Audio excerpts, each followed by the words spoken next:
the 100 Best Books for an Education, the 10 Peaks of Human Progress, and 12 Vital Dates in World History. Certain of these essays were published in periodicals. Others were presented as lectures to standing-room-only attendees.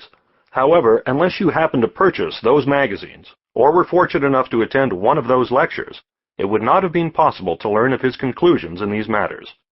Fortunately, all of these essays have been brought together in the greatest minds and ideas of all time. To formulate a ranking system and then apply it to such a broad array of human achievement is a difficult undertaking, to be sure, but Durant, as always, succeeds brilliantly. He not only presents compelling evidence for his selections, but also stimulates the reader to form his or her own opinions and to look beyond immediate surroundings and present culture and into a timeless realm, which he called the country of the mind, a sort of cerebral retirement home, wherein the heroes of our species dwell after having served their time and purpose in the respective eras, and where to be human is something to be lauded. Indeed, the title of the first chapter of this book serves to frame its very thesis, a shameless worship of heroes. The philosophy that resonates from the pages of all of Durant's books, but most particularly in the greatest minds and ideas of all time, is unabashedly pro-human, and serves to underscore the splendor of our intellectual and artistic heritage.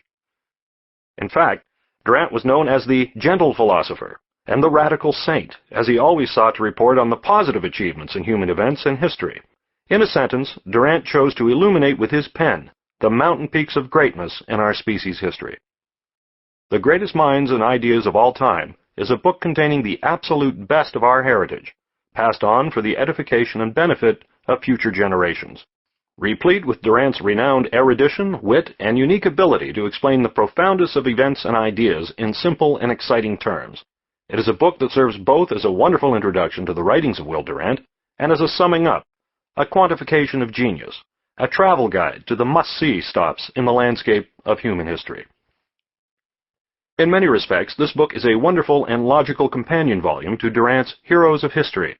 Most notably, whereas Heroes of History is an overview of over 100 centuries of human achievement, The Greatest Minds and Ideas of All Time provides Durant's personal assessment of it.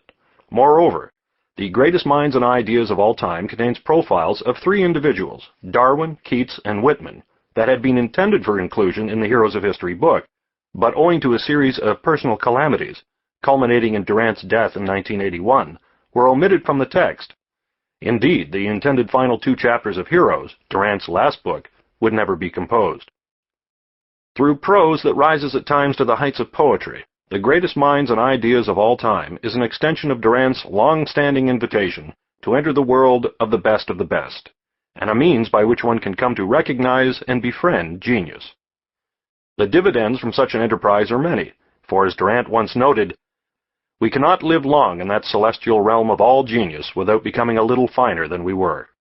And though we shall not find there the poignant delirium of youth, we shall know a lasting, gentle happiness, a profound delight, which time cannot take from us,